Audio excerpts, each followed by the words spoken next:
Welcome to the Pursuit of Wellbeing podcast.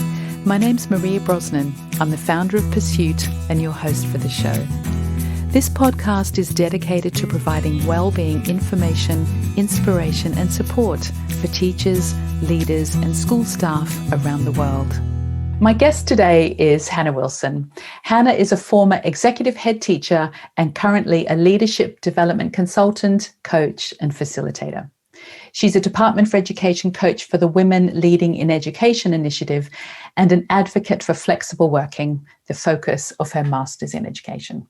She specialises in diversity, inclusion and equality, professional learning, early career teachers, and mental health and wellbeing. Hannah is a collaborator across a number of networks, including those she co-founded, such as Women Ed and Diverse Ed. Hannah, welcome to the podcast. Thank you very much for having me, Maria. Absolute pleasure. I was looking on your website and reading through some of your blogs ahead of doing our podcast today. And one struck me was regaining your mojo. And I looked up the word mojo because it's one of those words that you know what it means. But I thought, where does it come from? And the definition I found is your mojo is your personal power or influence over other people. And another way of saying that is an uncanny personal power or influence, or even the art of casting magical spells, which I think is perhaps another podcast. But in your blog, you said, I've lost my mojo over various periods in your life and career. And you said, when this happens, I can feel depleted, overwhelmed, stressed out, tired, bored, or lethargic at times. Once I lose my mojo, it can be hard to find the motivation to reclaim it. But I can't remain in that mojo-less place for too long because that's where my mental health and well-being will begin to suffer. So I'm certain that many people listening to this podcast today will be feeling mojo-less. What would you say to them? Thanks for picking up that blog. So Regaining a Mojo is actually the name of one of the programs I run. So I trained, I was accredited as a resilient leadership coach last year, and I've got a suite of different programs I run. And lots of people come to me for coaching and they don't necessarily know why they need coaching, but they know they need coaching. Like, you know, that it's like, I'm here for a reason, but I need your help. But I'm not quite sure exactly what it is I need my help with. And when we begin to explore it and unpack it, it's quite often this idea of just like either feeling overwhelmed or feeling rudderless. And that kind of like, so either feeling trapped or feeling like I haven't got parameters around who I am and what I'm doing. And it just always really resonates with me. And I'm a very instinctive and very decisive person. But at moments of my career, I have got to this point where I've had to make quite a decisive, reactive decision about I need to change something. And when I change something, I tend to throw it all up in the air and do like big changes.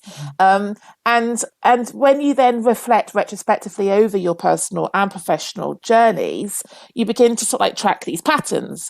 So when myself and my colleague Mandy were launching that program, we both pledged to do a blog about our own relationship with our mojo. And it just really made me go introspective about, like, can I pinpoint how often has this happened? And I shared some quite personal stuff in that blog about like breakups with ex-boyfriends or sort of fallouts with bosses. And like, you can almost like begin to pinpoint these milestones throughout your sort of like your journey. So going back to the original question, like, Dream, what are the tips? For me, it's the creating the opportunity to reflect. And I think a lot of people will be feeling mojo-less at the moment because we've had a year of massive disruption. We've had a year of spending much more time with ourselves, much more time in silence, much more time like thinking about who we are, what we're doing, are we happy, what fulfills us. One of my big questions is from Marie Kondo, like, what brings me joy? If it's not bringing me joy, why am I doing it? So I think that's where this program has really resonated with me, and it's all structured around this idea of the ikigai. And the kind of that Japanese sense of your sweet spot, and your sweet spot in the middle of your different facets of your life and your identity. And I guess since I've left headship, I've done a lot of work on me and a lot of work on who I am and what I believe in.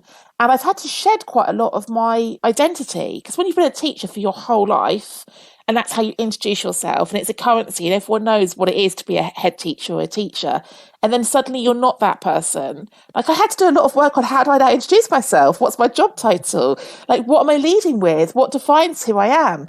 And one of the intersects we look at in our coaching model is this idea, this overlap between who I am and what I do. and how a lot of our identity is completely wrapped up in what I do, and we forget about the importance of who I am. So I guess for me, the mojo is that kind of that sweet spot, that collision, that positive collision of all these different facets of what I care about, what I enjoy doing, and how can I actually carve out a way of being that brings all that together, like that kind of that purpose and that passion and that fulfillment. And I do feel really lucky and really privileged to now be being paid to do what I care about. And I've kind of curated that portfolio of things that I want to be spending my time doing. And you make a fantastic point, Hannah, that it's been a real time of reflection, or the opposite of that for many people, especially teachers and heads that have got children at home themselves, that have had absolutely no time for reflection and, working all hours or taking care of their own children and families or having other caring responsibilities. So it's been, for many people, it's been the opposite of that time of reflection where it feels like there's just no space at all.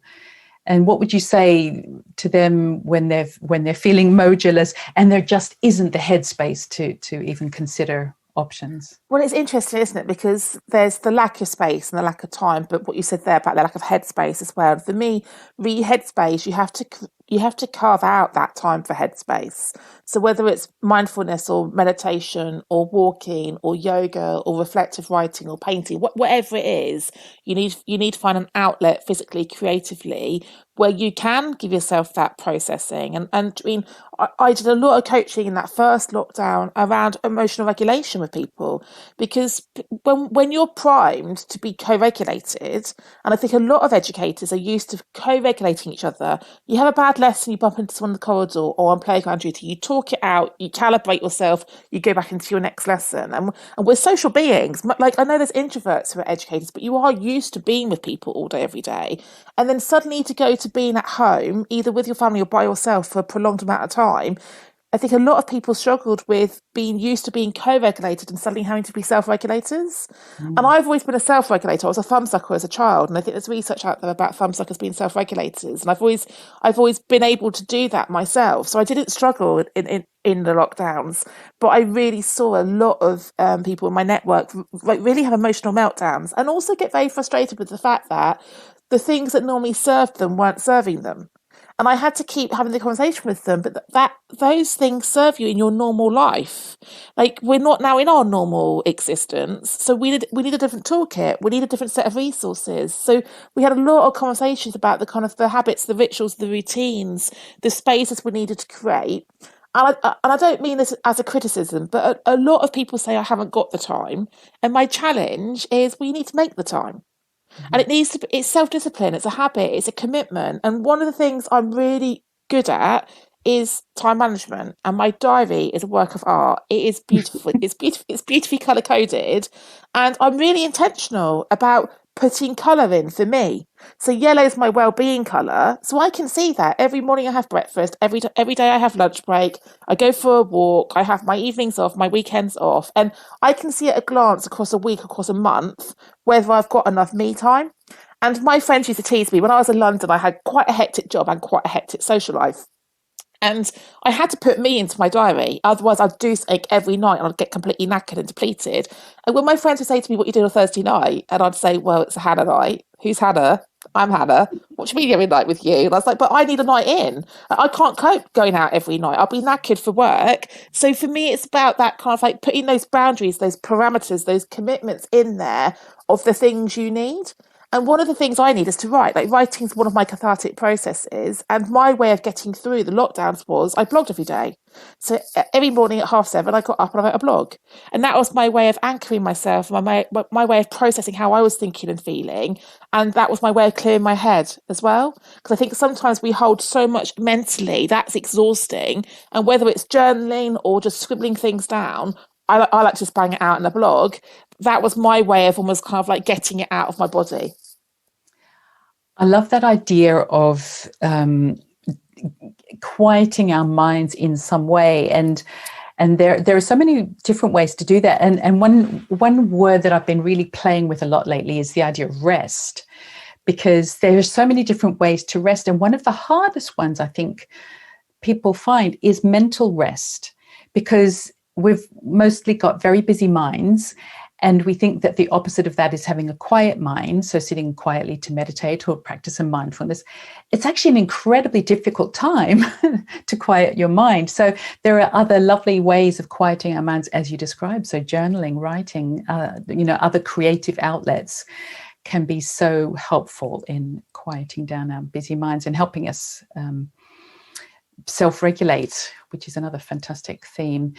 So you talked about boundaries there. How do you talk about boundaries? Because I find that so much in the work I do with teachers and leaders that they're difficult things to put into place. How do you guide people into creating healthy boundaries? We have to learn to say no. Yes. I mean, no is such a powerful word. Yeah. And I mean, I've always been quite good at saying no, and I don't always make myself popular by saying no. But my reframe to people who struggle with saying no is, every time you say yes to someone else, you're saying no to yourself. And we need to say yes to ourselves and no to other things.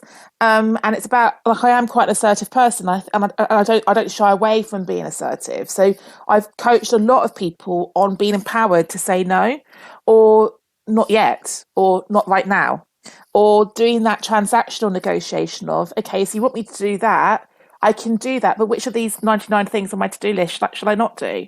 So for me, it's about like really holding your ground about some of those things, and that all those ideas about like everyone's urgent. I've always been very disciplined and quite time and energy efficient with my own workload. I've got a very high capacity for work. I can get through quite a lot, like work really quickly, but I'm also really strict on the boundaries that work around that. And I've got a lot better at that. I'm not saying I've always been good at that. I've had to consciously work on it because I was an absolute workaholic in my sort of like late 20s, early 30s.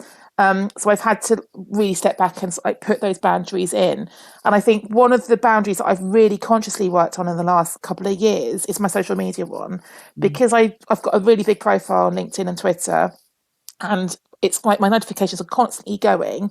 And I choose when I respond to emails, and I choose when I go onto social media, but I've got much more disciplined about it. But I've had to discipline other people around it, because I cannot tell you how many times I get a DM on Twitter at 11 o'clock on a Saturday night asking me to do some work in 2 weeks' time. And if I respond, they'll do it again. So I constantly am pushing back on a communications point of view via WhatsApp and via social media. If it's about work, you can message me whenever you want. Please email me. And when I log in at 9 o'clock on Monday morning, I will then look at it, I will respond to it. And I'm really quick on email. I turn things around really quickly, but I don't really like or appreciate being contacted out of hours on social media. And I've got a massive network of educators. Like, a lot of my friends are head teachers, next head teachers, and they're cheeky because they'll WhatsApp me, because it's Han, I'm their mate, and they'll WhatsApp me at 11 o'clock and Friday, like, Han, can I ask you a question about DEI?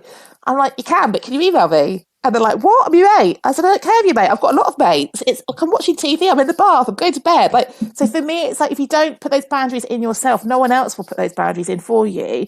And I think reinforcing those boundaries and reaffirming them is really important.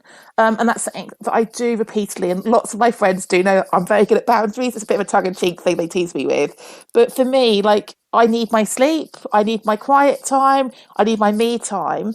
And those boundaries are really important to preserve my energy. And my other one, like, I'm really boundaries about sleep. I go to bed at 10 o'clock every night. I sleep 8 hours every night.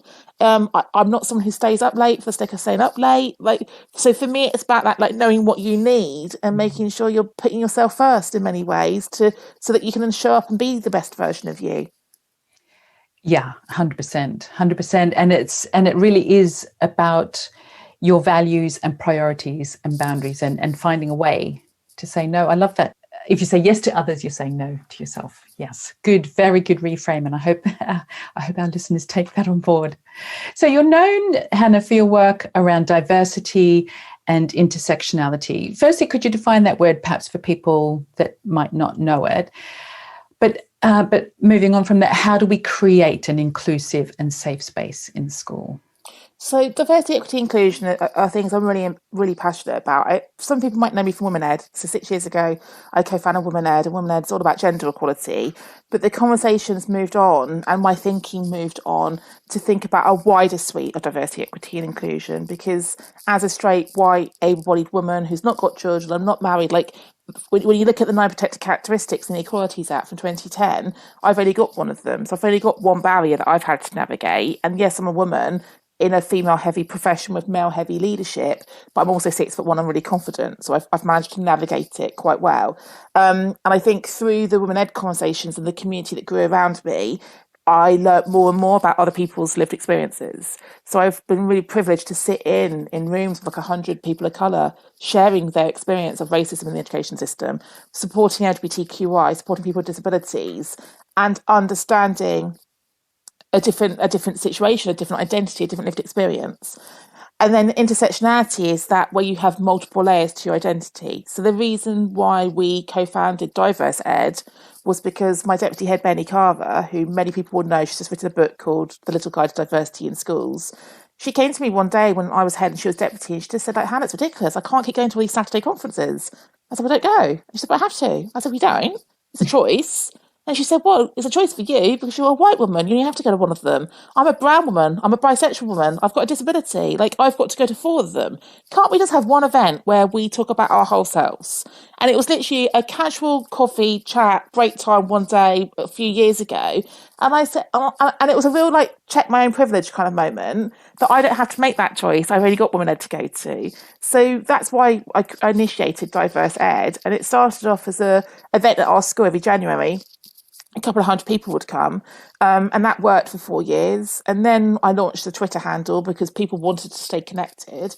And then when I left headship, and this has all happened like literally in the last sort of 12 months, when I left headship and trained to be a coach, and I was redefining who I am and what I do, and what impact can I have, what value can I add to the school system, and I was still kind of like reframing. And with everything that happened last summer, like in the midst of lockdown, George Floyd gets murdered. Suddenly we've got diversity, equity, inclusion being talked about on a global platform. It's on every news channel, every social media platform. And the school system suddenly wakes up and thinks, oh gosh, we better do something about this. But no one really knows what they need to do. And I've got a network of school leaders like myself who have done this work for a while, who have been committed to it, who was doing it before it was trendy. And we had conversations about, like, if we don't put ourselves out there as being supporters, advisors, guidance for the schools, then it could go horribly wrong. So that's when we literally launched the Diverse Educators website last summer. So it went live on September the 1st. And the idea is it's structured around the Equalities Act. So you think about, as an institution or as an individual, what are our blind spots? And one of my blind spots was gender reassignment. I mean, like, I've only worked with a couple of young people who are non-binary or sort of transgender, so I didn't know loads about that. So on our website, you can go to that section, and it's got 12 organisations who are groups training in that space. So it's a portal really for schools to be signposted out to 110 organisations now. And I've also got a blog, and literally every other day I put out a blog from someone who's got a diverse background, sharing their lived experience or sharing the work they're doing in their schools to diversify their curriculum or their policies and their practices. So it's a bit of a snowball. It's picking up a lot of pace. So going back to the question about sort of like creating safety, I care about mental health and well-being, and I care about diversity, equity, and inclusion. And I think it's really important for us to think about the intersect of those two pieces, because you tend to have someone in a school who's leading on the culture and the mental health and well-being, and then you might now have someone who's leading on diversity, equity, and inclusion. But when you look at the data, the people who are most vulnerable to having a mental health issue are people with protected characteristics. So if you think about like the suicide rates, the kind of the self-harm rates, the anxiety rates, quite often it stems back to somebody's lived experience, someone's inability to be authentic because they're not in a safe space where they can be LGBTQI, for example, or they've internalized prejudice, discrimination, injustice they've experienced over time. And that is something that then is manifesting itself in a different way, and people don't necessarily make the link between all of that. So in a lot of our programs, we think about how can we create a sense of belonging in our schools for everybody. We're so child-centered in schools, but what about the staff? And then how can we create psychological safety for everybody in our schools? We have safe spaces for our young people, but do we have safe spaces for our adults? So it's kind of like that cohesive, coherent, joined up thinking, joined up conversations is what I think is really important. And what are some practical ideas, Hannah, for somebody that's listening to this saying, okay, I want to create a psychologically safe place in our school. What is even a process to start thinking about these things? Listening. We have to create listening in schools. I just think one of the biggest problems in our school system is that we've got a lot of talkers and not a lot of listeners. And I don't think we're necessarily listening to the right people, and we're quite often not asking the right questions. So, I mean, this work is it's not easy work. It's uncomfortable work. When you really get under the skin of your culture in your school, we all like to think that everyone feels safe, and we all like to think that everyone's got a sense of belonging. But the reality check is we've got groups of people who are marginalised and groups of people who don't feel safe. But we tend to not ask those people what's going on and why they feel like that. So, to give an example, I think we do exit strategy interviews so badly in the school system, because once someone tells us they've got another job and they're leaving, we don't really care. We just move on, we replace them. But actually, are we asking those people why they're leaving? And when you look at the attrition data for the sector, you have got trends appearing. We've got demographic groups who are voting with their feet. And not only groups across the whole system, but at particular tiers. If we think about who leaves at middle leadership, who leaves at senior leadership, who leaves at headship, the data tells a story, but we're not looking at the story the data tells us. And when everyone bangs on all the time about we've got a recruitment crisis in education, we haven't. We've got a retention crisis. We are training teachers. We're not holding on to teachers because our school cultures, our school system does not enable everybody to flourish and thrive. And I think we have to stop and pause and reflect and ask ourselves some difficult questions, and we need to then create those spaces in our schools to have those conversations where we're going to find out things we don't want to hear. We're going to lift up stones and discover some of the skeletons in the closet that are deep, unpleasant, because we have got institutional racism. We have got people who feel unsafe to share their sexual identity within a school context. But what are we going to do about it? And I think that's where I hope we are getting to as a system, that we've got a spotlight on race, but race is one of the 9. And I think a lot of schools are leading with anti-racism, but how can you be anti-racist, not anti-transphobic and not anti-homophobic and not anti-disableist? For me, it's a whole suite of how do we go about creating inclusive policies, inclusive practices and inclusive cultures within our schools? Because what's happened since June is that a lot of schools have committed to diversity and they're intentionally recruiting more diverse people, but are they changing their cultures and their behaviours? Are they being intentional about how to include diversity, or is it tokenistic and surface level? So for me, there's a real process we need to go through for the next couple of years of being deliberate, but doing diversity by design. I've been reading quite a lot about CQ, so cultural intelligence. We always talk about IQ and EQ, but thinking about how can we go through a design thinking process, a discovery process of what's the drive for diversity, what's the behaviours we need, what are the policies and practices we need, what are the actions we need, and then what is the kind of the ultimate impact and outcome we're trying to achieve here. And I don't think we necessarily apply those kind of processes to the things that are less tangible, and culture's not always a tangible thing. So I think there's a big piece of work here for us as a school system and individual schools to really think about the culture and the ethos of the organisations that we co-create and co-lead. Yeah, so many things in there we could pull out, Hannah. One thing that stood out for me was that you said there's a lot of data around the retention crisis. So there are different patterns of when people leave, say, middle leadership or senior leadership or headship.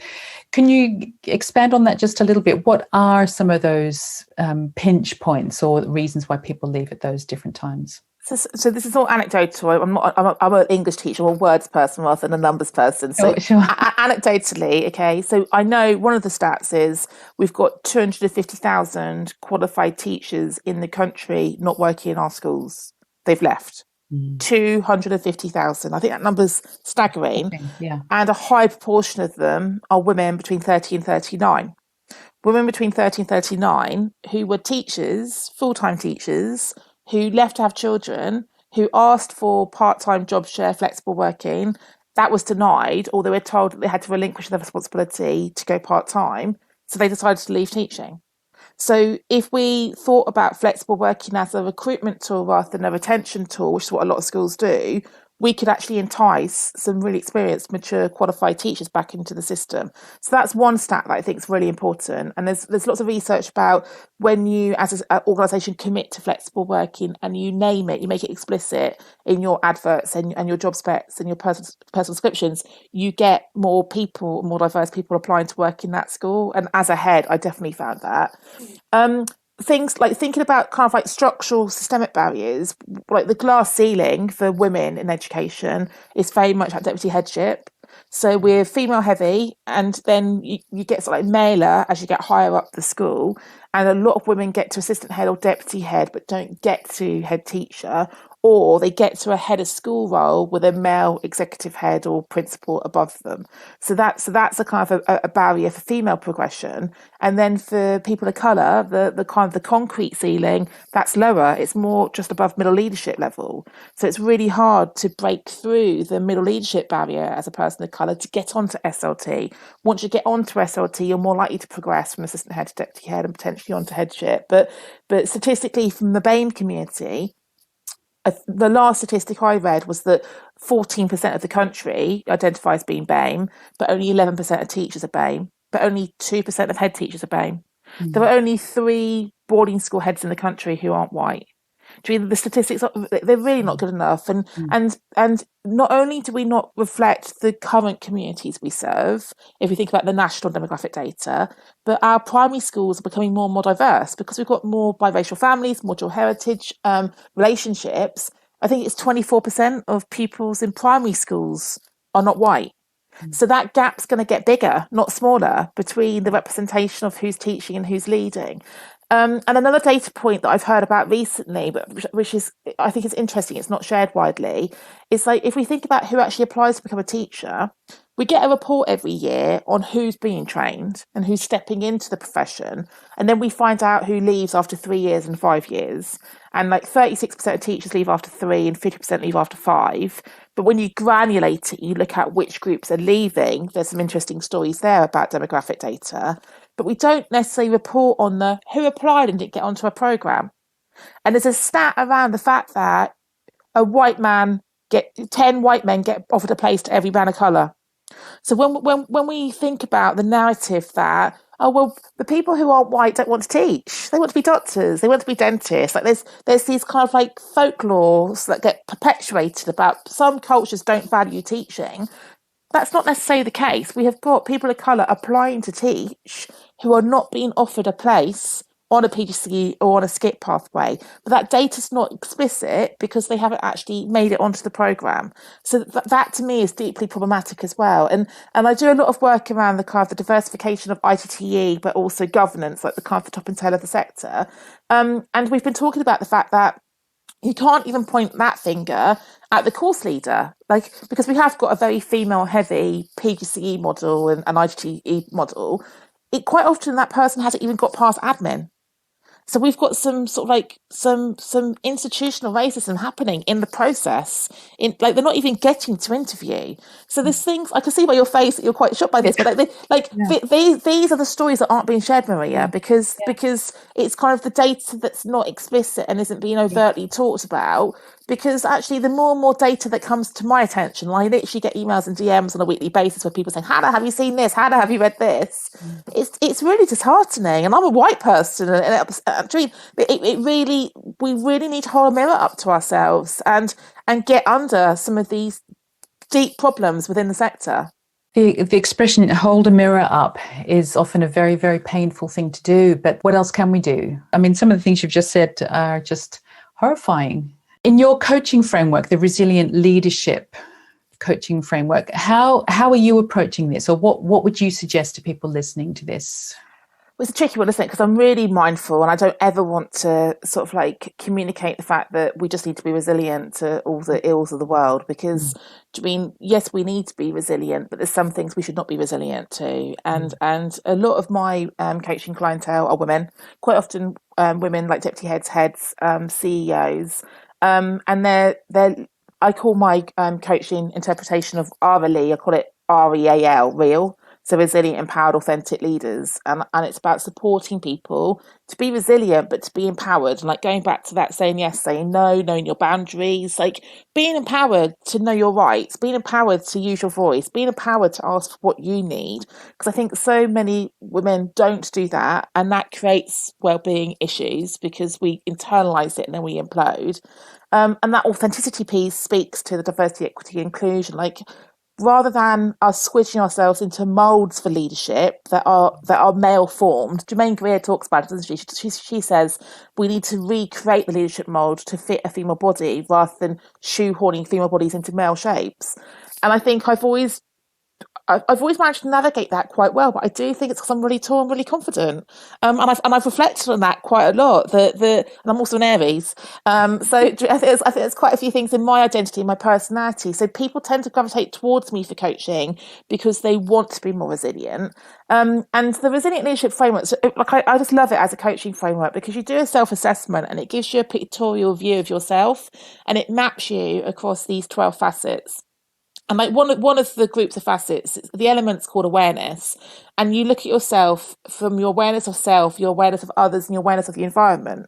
So then you can see, like, you can amplify, well, actually, my awareness of self needs some work. I'm really aware of other people. Because a lot of women tend to be all about meeting the needs of others and not putting ourselves first.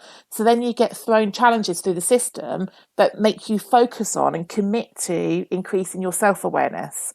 So that's kind of like part one of it. And then part two is there's a strengths engine because we tend to be so harsh on ourselves. Like the inner critic is so loud that we tend to diminish and deplete the things we're good at. And what it does is it makes you affirm what your strengths are and amplify them, and it helps you create a mantra, so that kind of like leadership affirmation of the leader you know you are, but the leader you're becoming.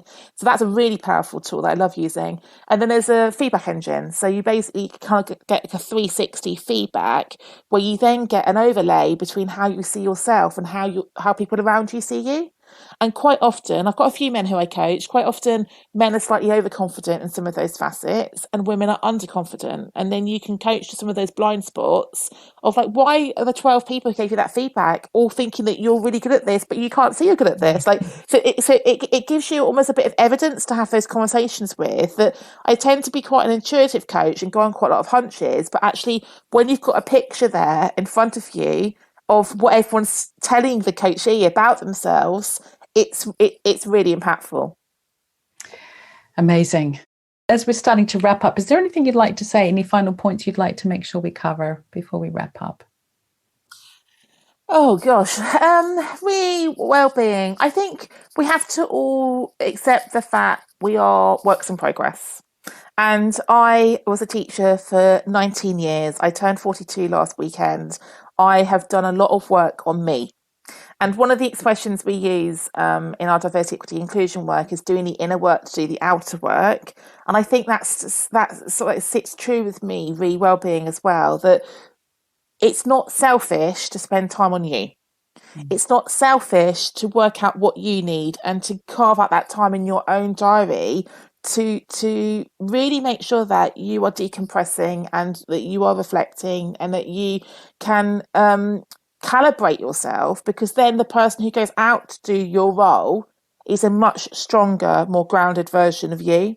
And I think that's something I've always done sort of like inadvertently, but I've become more intentional about it. I've become more sort of aware of it, shall we say. And I think coaching to me, I started being coached when I was a deputy head. I was deeply unhappy. It was one of the times when I'd lost my mojo. I couldn't quite work out why I was unhappy, apart from the fact I'd broken up with a dodgy boyfriend. But professionally, I wasn't very happy either. And the coach really helped me unpack why I was feeling unfulfilled. And I think that's where I've embraced coaching ever since. That was like sort of 8 years ago. And at that moment, it was because my values were being compromised. And I knew I was values led, but I didn't necessarily articulate my values very clearly. And that coaching process back then really helped me surface and hold on to my core values And my core values then helped guide me then through the rest of my career.